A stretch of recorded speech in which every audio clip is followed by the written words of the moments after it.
Ethan moved into his new apartment with high hopes. The rent was cheap, the location was perfect, and the building was quiet. Almost too quiet.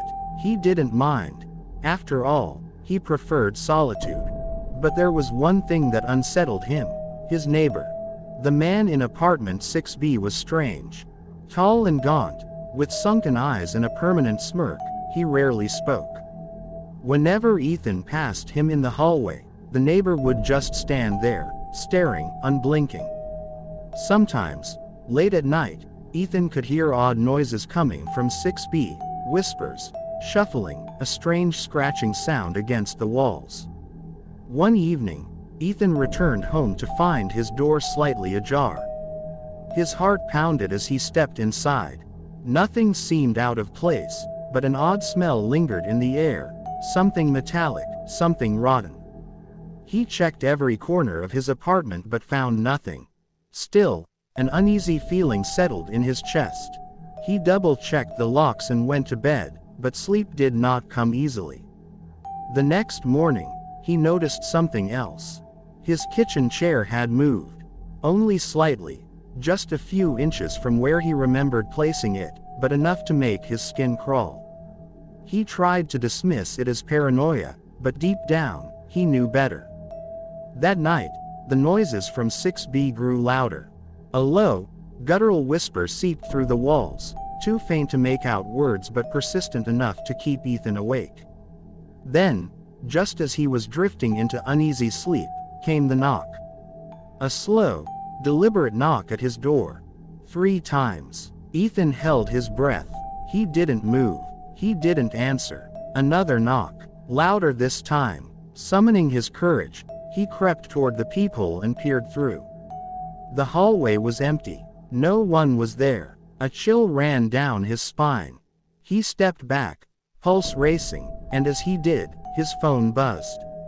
A text message. No number. Just 3 words. "Let me in." Ethan's blood ran cold. His fingers trembled as he deleted the message and locked his phone. He backed away from the door, every instinct screaming at him to leave, to run. But where would he go? The knocking stopped. For the next few nights, the knocking continued. Always at 3:13 a.m. Always 3 knocks. Ethan refused to answer. He started leaving the lights on, but the sense of dread only grew stronger. Shadows stretched in unnatural ways, whispers curled around his ears like invisible fingers. Then, one night, he made a mistake. The knocking came, louder than ever. Without thinking, without hesitation, Ethan swung the door open. Nothing. Just an empty hallway. But as he stood there, breath shallow, a whisper slithered into his ear from behind. "You shouldn't have done that." He spun around. The apartment was empty, or so he thought. Something shifted in the corner of his vision. A figure, impossibly tall, impossibly thin, its face stretched into a grotesque smile. It stepped forward, emerging from the shadows, its hollow eyes locked onto his. Ethan tried to scream, but the sound caught in his throat. The thing moved closer, impossibly fast.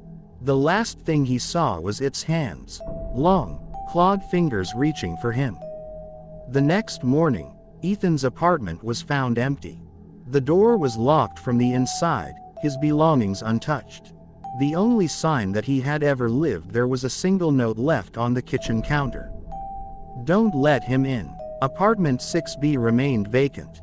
But tenants still hear knocking at 3:13 a.m. And sometimes, just sometimes, they receive a text message from an unknown number. "Let me in."